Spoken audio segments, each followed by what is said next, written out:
Welcome to Women and the Businesses They Own, the podcast that goes deeper than business plans and branding.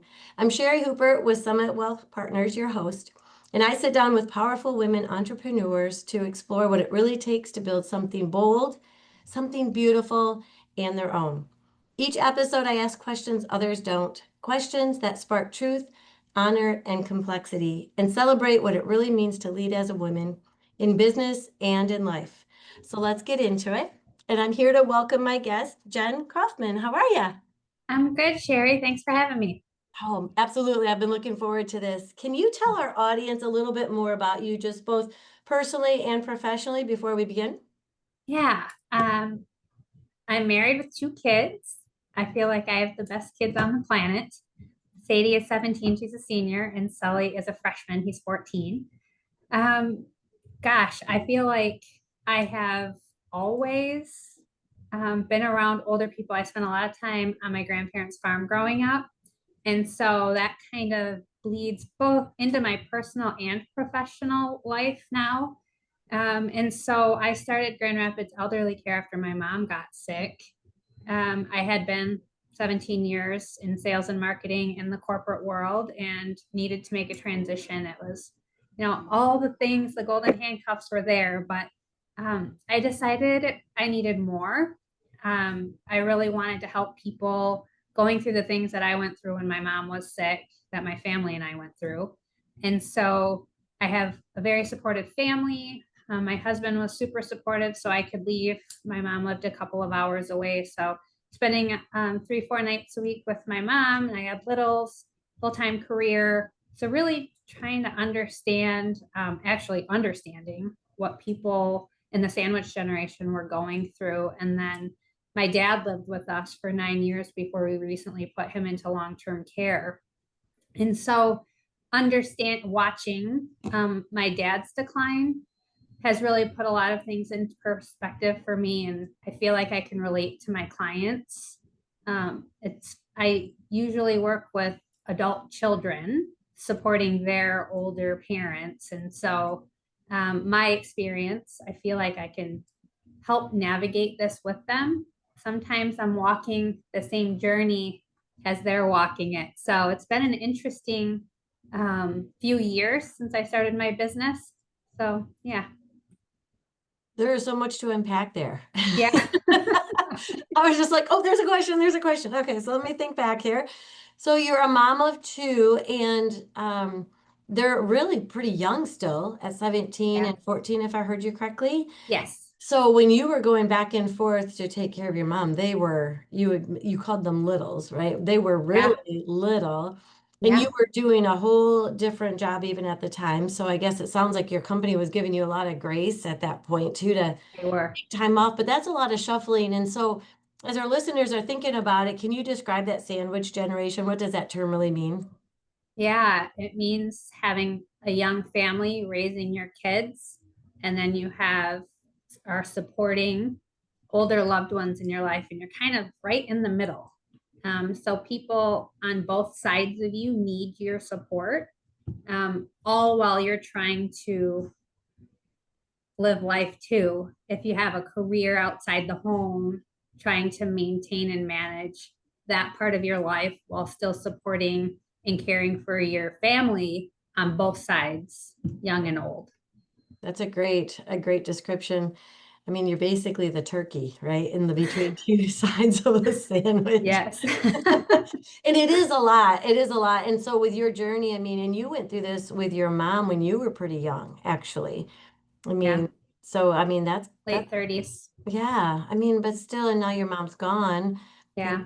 So I mean, I'm sorry for that. We always Thank you. a long time with our parents, of course. And so going through that, I would say that was fairly early, but as you were going through that, you were able to, a lot of times in our jobs, I guess I would say in our careers, we're doing things for other people, providing a service or a product, but you actually are doing something that you've walked that journey. And it sounds like Yes. you've walked that journey twice. So during the service or the product that we might be selling or doing, we don't always use that product. We don't always take that journey. And so for you, I think that was the driving force for you to create. And let me make sure I'm saying it. So it's Grand Rapids Elderly Care, correct? Correct. Yeah. So tell us a little bit more about your company specifically, because I think that ties into your journey with both your mom and your dad. Yeah. So Grand Rapids Elderly Care is a senior care placement company. So my primary role is to help families find care, be it in their home, if staying home is safe and what they prefer to do, which is the case most often. And when it's no longer safe, if assisted living or memory care is needed, sometimes independent living is of interest. Perhaps someone's spouse passes away or the house is too big, too much to care for. Maybe there's some loneliness, and getting into a community where there are others experiencing life similarly, it allows them a more fuller quality of life. And so it's anywhere from independent living, assisted living, memory care from a community perspective, but often care in the home as well. And so aside from that, sometimes moving outside the home is not of interest nor necessary at the time, but some supportive services in the home is necessary. So be that snow removal or yard work or perhaps a ramp to be built so the home is a little more accessible, maybe some grab bars brought in. Occupational therapy can come in and take a look at your home and do a home assessment. Just say, okay, maybe we don't need a coffee table here because it's a trip hazard. Be careful of rugs, things like that. So really helping someone live longer at home if that's their goal, bringing in the resources to help them do that. And those who have, financial resources are tight. Kent County specifically is rich with resources available to older adults. So really just making connections, getting people the support and services they need to allow them to age in place. So that was a mouthful, but there's a lot that goes into what I do. So a lot of consultation, a lot of placement work. Well, no, I think that's great because a lot of times we don't fully understand the jobs or that type of environment, I guess, so to speak, when we're looking at dealing with seniors. But you would be also rich in resources, I would assume, not just Kent County, because you have so many connections. You would know the right people to call at the right time. You would be able to get the right people into the house to make adjustments. Sounds like you would have a pretty good handle on the different retirement communities around Kent County to understand the placement. So you're placing these seniors or helping as a more of like a locator, so to speak. So you do in-home and placement into retirement communities? Yes. So I've toured and spent time in every senior community in the Kent County area, but also the Lakeshore. Because I'm not part of a franchise, I'm not geographically restricted. So I can help people pretty much anywhere. I predominantly stay in the West Michigan area, though. That's where my expertise is. But it's really often people are finding themselves needing support in a crisis. And Yes. that's typically why I'm involved with a lot of adult children.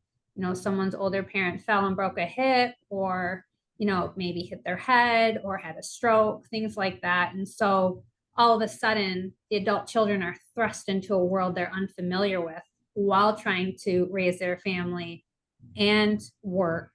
And so that's why I come in to kind of streamline the process of finding the care that their loved ones need. And it's really based on a few factors, health wise, what kind of support do they need from a healthcare perspective? Financially, what can they afford? And it's really not just what they can afford right now, it's long term. Do they have the resources to support themselves long term in a community? Or is Medicaid waiver, which is a government assisted program that helps finance living in a community, would that be needed down the road? If so, which communities support those programs? And really trying to streamline it from there. Also, socially, what is the person in need of care like? What are their social interests? Do they prefer something large so they have lots of opportunities to get engaged in activities? Or are they more quiet into themselves and prefer something a little bit smaller? So understanding what's important to the person who's going to be living there is really important. And often, especially dealing with adult children, they're often thinking about what they would like, what would be comfortable for them. And so I try to help them understand, remember that it's not about you. It's about your parent. If they're going to live here or live somewhere that's not home and familiar to them, what would be most comfortable for them? And so just kind of Right. reframing things to look for and, things to consider. It's Well, important. they're probably thinking, well, I want to go and visit mom or dad, so I need to make it close to me, Yes. right? And sometimes it's not Yeah. always, I find that when parents are trying to appease their children, then they get ripped out of their community, so to speak, and then they don't have their same doctors or their same little mile that they might go and get their groceries or go, to visit, to pick up their errands or do their errands or whatever. And Right. and then their friends are gone, maybe the different places they would volunteer or go to church or what have you. And then they feel even a little bit more isolated because now they've moved closer to their family, but their family's busy. Right. The family's not changing their lifestyle at all, so I always try to have conversations with people in that regard too, because it really has to be their life still. And Correct. one of the trends I've seen, and correct me if I'm wrong, one of the trends I've seen is if they're older, probably 80s, that generation does not want to leave their home. No. They really want to stay in their home. So in-home care maybe is best for as long as possible. But then I'm seeing this wave, this new younger ones, maybe in their 60s, 70s, that are saying these retirement communities are like they have events and they have trips and they have games and it's not the nursing home that I grew up visiting for my grandparents, right? I mean, you don't even hear nursing No. home terms so much anymore. They're just a fun place to be. They're so much more social. I guess you can tuck yourself into your apartment if you want to, but if you go into these communities, people are flourishing. They have maybe pets allowed in some of them, and the dogs really bring smiles to their faces. But they're having dinner with a lot of people. Some intimate friends maybe at a table, but the whole dining room is, in my opinion, I've seen them a few times. It just seems to be vibrant, and around the holidays, they're building out different events, and so I mean, a lot more people, I think, are choosing to, if they can afford to, right, going to some of these communities. Am I on the right track there? Oh, absolutely. I'm noticing even 3 years ago, older adults were really not interested in having a conversation about leaving their home. I mean, I would be at expos and people walking with their walkers are walking by. Oh, I don't need to worry about that right now. I'm good. And it's all about planning. It's never too early to plan. We often don't think that anything bad's going to happen. And so often that's why people are stuck in a crisis. And I say, especially for older adults, make sure you're able to make the decision while you can. I encourage, tour a few communities. In the event that's ever necessary, you will have chosen what you feel is best for you and not putting that on other people to decide for you. You still have control over that part of your life. In the worst case scenario, you wasted a few hours of time and you never need it, but you know where you'd want to go. I would say rank a top two in case your number one choice is full, there's no availability. If you were to need it, that you would have an alternate choice. The biggest thing is taking control, making the decisions before you need to. And then if that never is needed, you just wasted a couple of hours. But it's really important to start thinking and planning. And I'm seeing a lot more people interested in services, even if they don't need them right now. Most often they have a friend or maybe an in-law, or they knew someone who unexpectedly had something medically bad happen to them. And so they're thrust into a crisis and they want to avoid that. And so Mhm. more and more people are choosing to plan ahead. Typically or historically, Mid to late 80s is typically when people go into assisted living. And I find that more people are talking about the possibility of independent living, that they can also access services down the road, like assisted living or memory care on site. So that way they don't have to have big moves frequently. They do the big move once. And so a lot of options out there, a lot of different communities at different price points. Um, all of them, I would say, do a really good job of trying to keep their residents active and engaged for a healthier overall.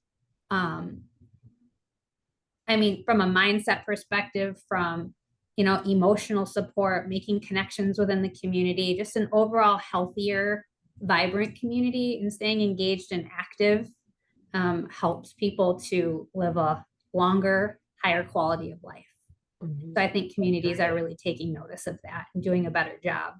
I agree. I am really amazed with some of the different opportunities, to having a pool. Sometimes Yeah, exercise classics or classic classes like water aerobics or something in the pool, or I don't know, some of the day trips that they go on. it's Oh, amazing. yeah, I think some of these things are really amazing. I am always impressed with what they have to offer there. So I would say that with the conversations I've had with some of my clients, the women love that they don't really have to cook anymore Yeah, and they don't have to clean up anymore. And somebody comes and cleans their own their own apartment, their space once a week. I mean, it's amazing what's right? available to people in these communities. It's a It's whole different life they get to lead. And it's it's pretty exciting. Often people find that they thrive in an unexpected way.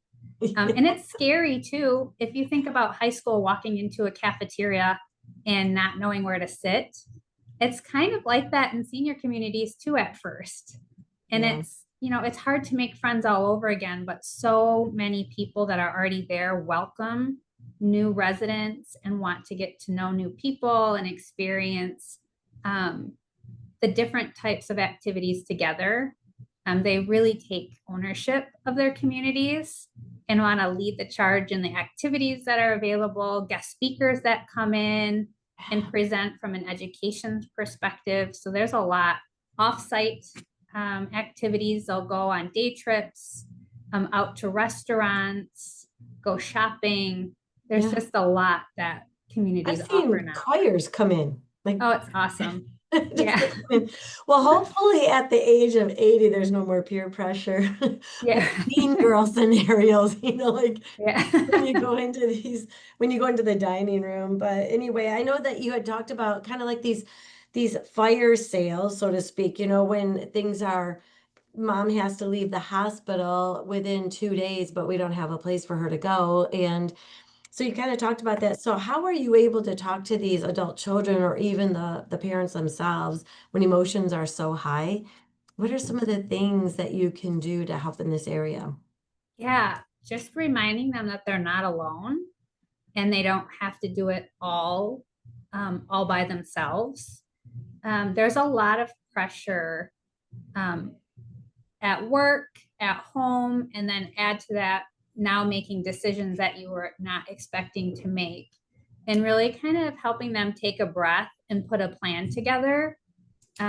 Usually, when I'm involved, I take a lot of the work off of them so that they can still focus on their jobs and their families, and I can help walk alongside them on this part of their journey, really helping to bring options to them so that they can start to feel a little bit like, okay, this isn't, it's still overwhelming, but there's somebody who's been through this before.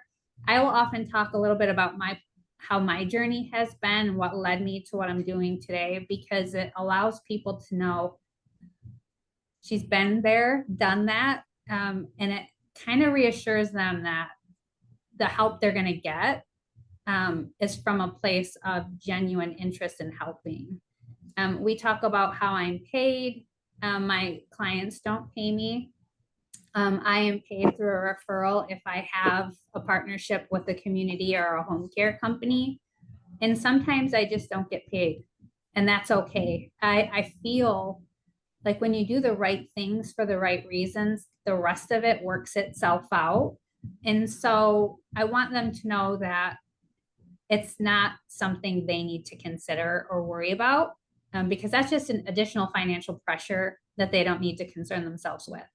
And so it's really about where is the best place for your loved one and how do we make it happen? And so if you think about being in a crisis and have to figure out where to go, your touring places might not be available, that might be outside the financial budget. So having someone like a placement agent on your side in your corner to help you through that just makes the process so much easier. And I think care managers, case managers, and social workers in the hospital and clinical settings are doing a better job of reaching out for people like me to help. You know, their area of expertise is what's happening within the walls of the hospital and with the patient. There's way too many options for clinical folks to have to worry about. I mean, and they give lists sometimes. That's not always helpful. Google's not always helpful because it doesn't allow you to get that right, the more personalized, very narrow approach to making those decisions. And so I just try to help people understand that they're not alone, and that I'm always available. Any questions, doesn't matter, reach out. And if I don't have the answers, I get them for sure, or I point them in the right direction. I think a lot of times people think that they can do this on their own, but what they find out is it's always kind of comes down to you don't know what you don't know. Right. You being able to guide them, having connections in these different communities or knowing the right questions to ask, Yeah. knowing the amenities a little bit better, even dealing with long-term care or some of those other price options, I mean, I know that you're probably always saying, well, if you do independent living, but you can still have somebody come in and help, which, might be less expensive than going into the assisted living at that point, kind of Right. trying to come up with ways to make a better scenario that they wouldn't have created themselves. I mean, I always say you pay for what you get, but in your case, like you said, they don't pay you directly, but they are getting a lot. So I really hope people can look at what you're doing and understanding that it's an incredible resource for grandparents that they might be taking care of, for their own parents that they might be taking care of. So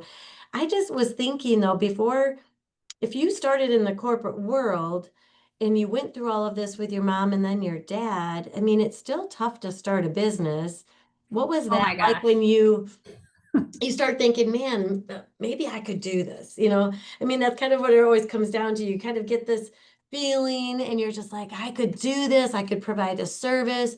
You Yeah. start thinking, is there other ones out there like me? Could I provide a niche that's a little bit different? Can it be successful? How do you get started? How do you have the income? Do I have the connections? Tell me, what were you thinking and how did it work? Oh my goodness. So I'm very risk averse. And so Well, that doesn't seem like it. oh my gosh. I've really had to get outside of my comfort zone, honestly. I was really comfortable making a very good living with great benefits, but it just wasn't enough. When my mom passed away, I became a hospice volunteer. And I really wished I knew then what I learned through becoming a hospice volunteer. There's so much available to families. There's also shortcomings too. A lot of people go on hospice and their loved ones think they're going to have a lot of support from a personal care perspective, and that's just not true. And so, understanding up front what you're getting is really important. And so, I had a couple of friends reach out asking me questions about senior care because of what I went through with my mom. And I just didn't know enough.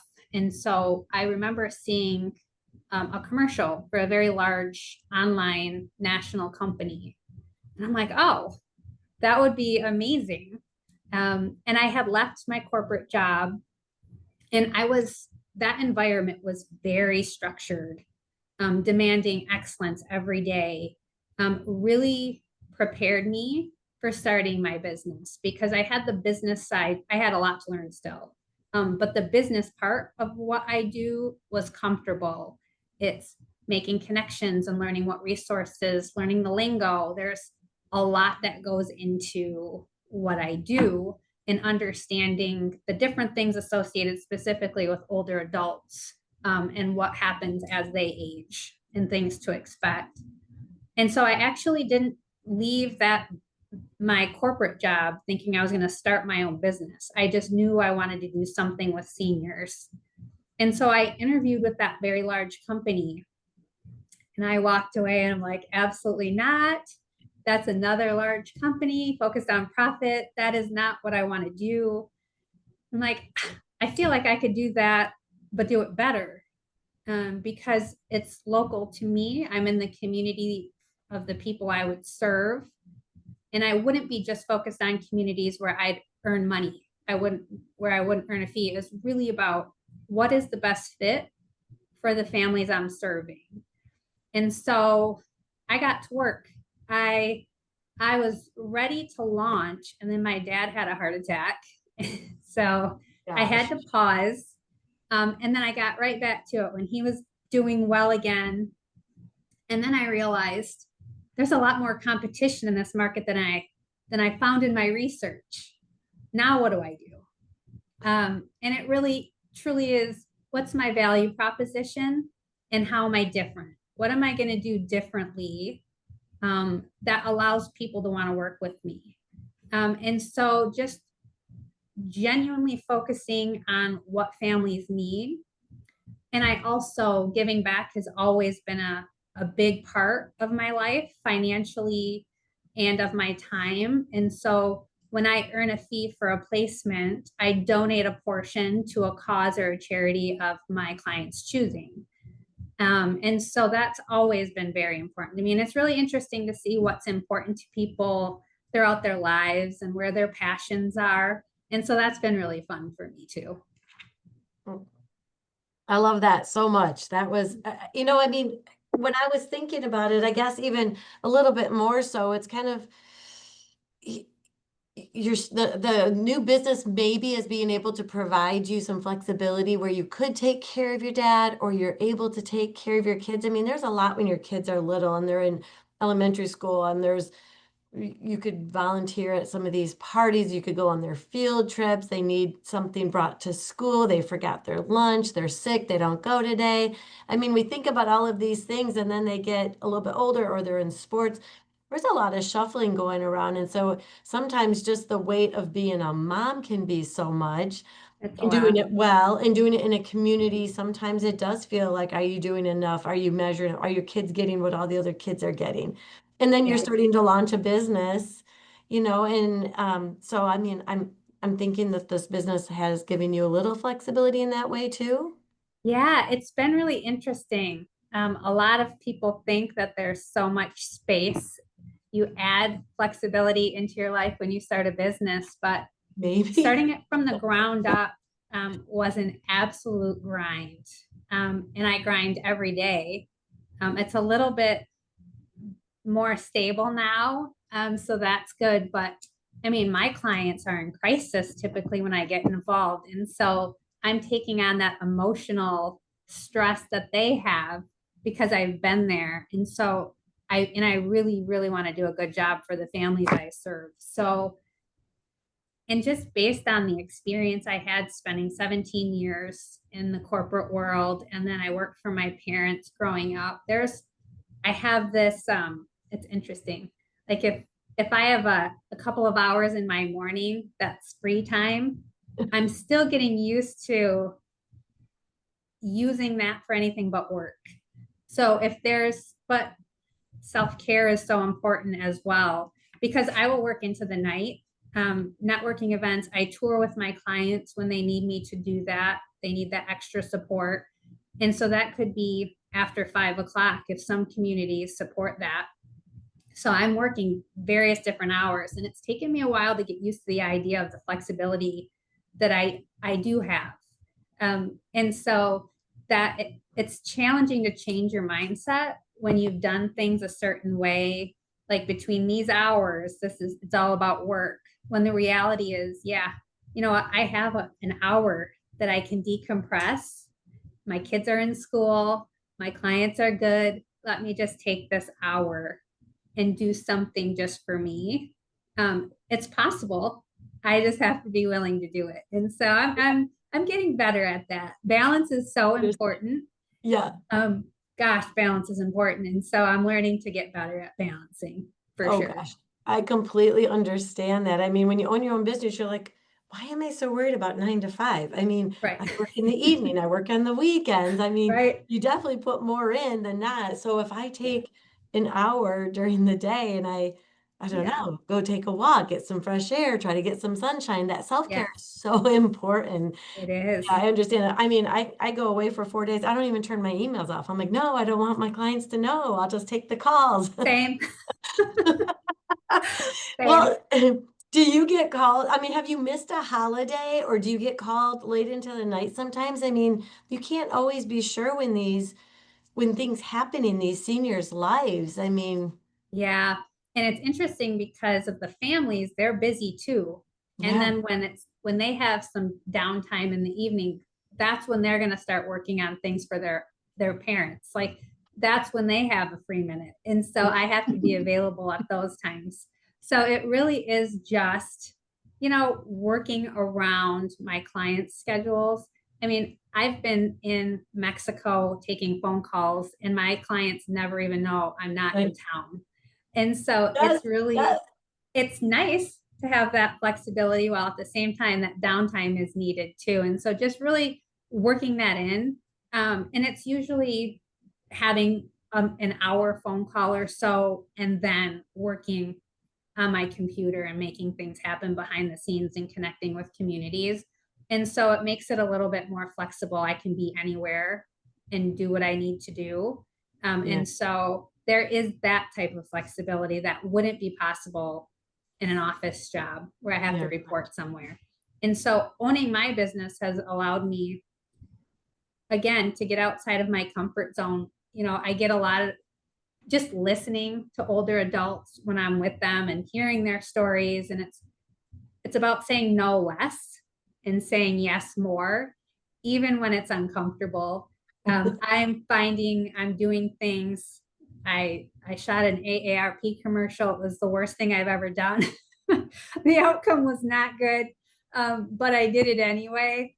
And so just doing those kind of things, getting the word out and talking about and advocating for older adults and the things yeah, they need and the supports that are important for them and their families. And so I try to take to heart saying yes more, and learning the different challenges that I face and have overcome.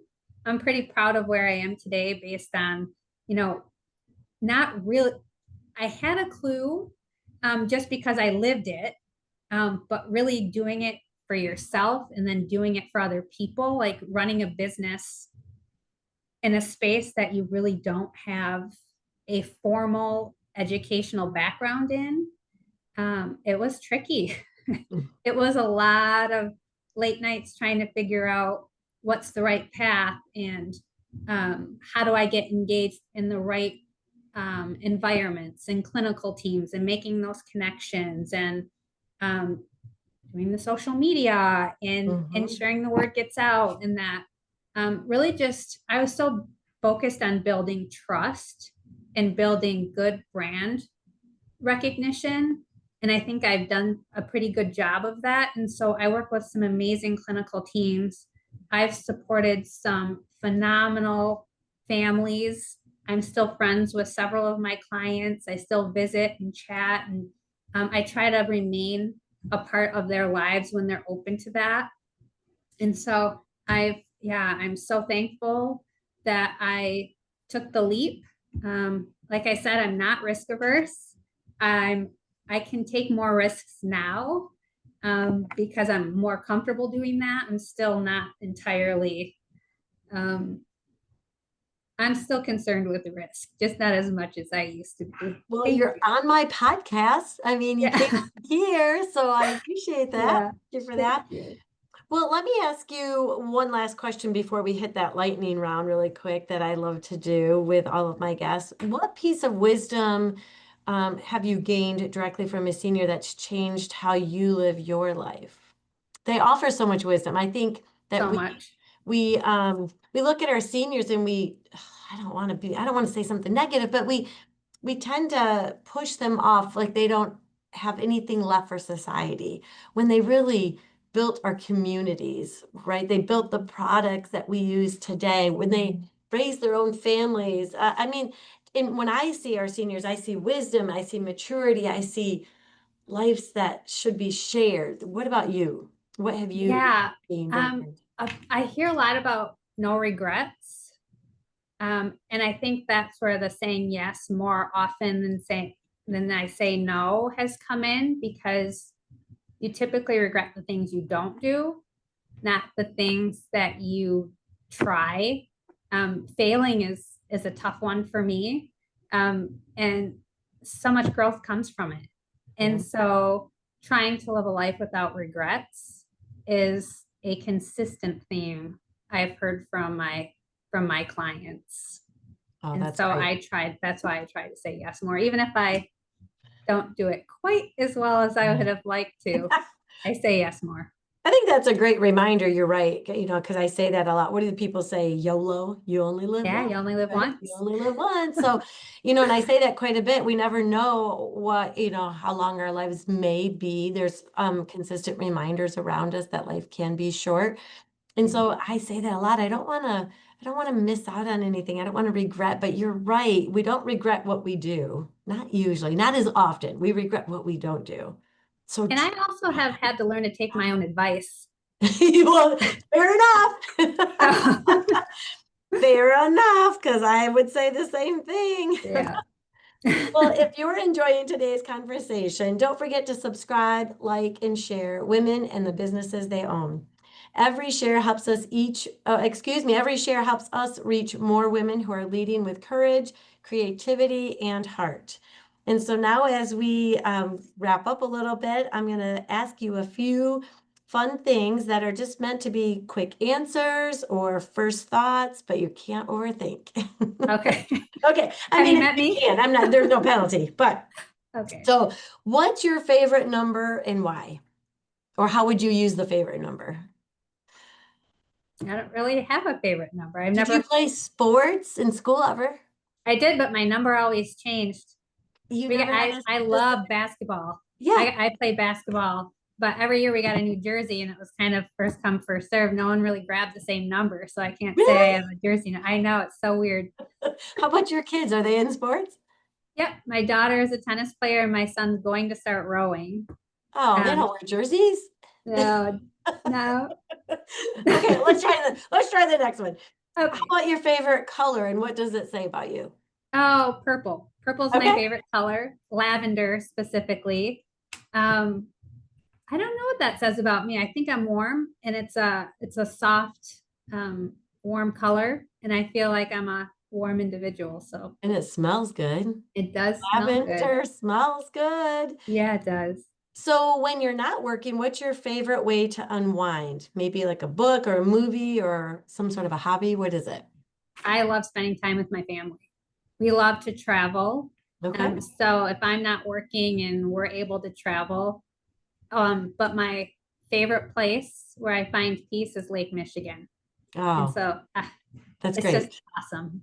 So what part of Lake Michigan? It's huge. Well, we have a place on the lake in Manistee. Oh, okay. So we don't get up there enough, but Right. I'm hoping to be able to do that more in the future. Hopefully, maybe, yeah. I'm already starting to think, I can't believe I'm thinking like this. I'm already starting to think, oh, I want it that place. I want that my kids have grown up there and now I Yeah. want grandkids there. Oh my gosh, we're not ready for grandkids, but kind of this is how I'm thinking this legacy. I mean, the Yes. traditions that we build with our families. Yeah. So who has been your greatest influence or mentor? You Maybe know, personally versus professionally, but if there's anybody that stands out. yeah. I'm surprised by the fact that my mom actually, Aw, we were not close growing up. Um, yeah, we just had a fairly strained relationship. And then when she got older and sicker, she made some changes and it allowed us to become close. It allowed my kids to know the woman that she became. I Aw. feel a little cheated. That particular woman wasn't there longer. But she is the inspiration behind what I'm doing today. It's because of her and the experience I had with her that I started Grand Rapids Elderly Care. And so, yeah, I kind of surprised myself with that. Um, yeah, she will be gone 9 years on Christmas Eve, and it does not seem that long. And I didn't know how much I needed my mom until she was gone. Yeah. And so she is the person. Aw. Well, that's a I, really good one. How Mhm. about what's one simple joy that never fails to make you smile? Oh my gosh. When my daughter walks into the house and said parties, and she says, parties arrived. Oh, that would make me laugh every time too. That's Oh funny. my gosh. Parties Yeah, my kids arrived. are the best. What is your daughter's name? Sadie. Oh, Sadie, that's what you had said that, but I didn't Yep. remember. Thank you. I mean, because she's got lots of personality to come in and say. She does. And my son gives the best hugs. Mm. So between the two of them, they know how to fill my bucket. I was gonna say your bucket is full. Oh my It is gosh. full. Yeah. What's one thing you wish every woman in business would stop apologizing for? Who they are. Mm-hmm. I really wish women could feel comfortable in their own skin more. I feel like we just have to be everything to everyone and be someone a little different depending on the rooms we're in.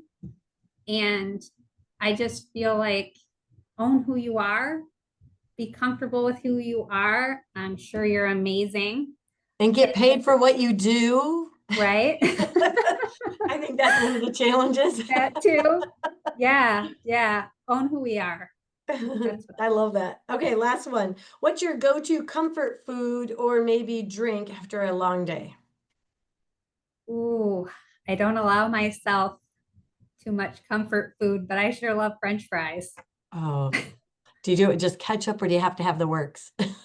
No, I can do just salt and ketchup. Just salt and As long ketchup. as they're hot. It's getting close to lunchtime.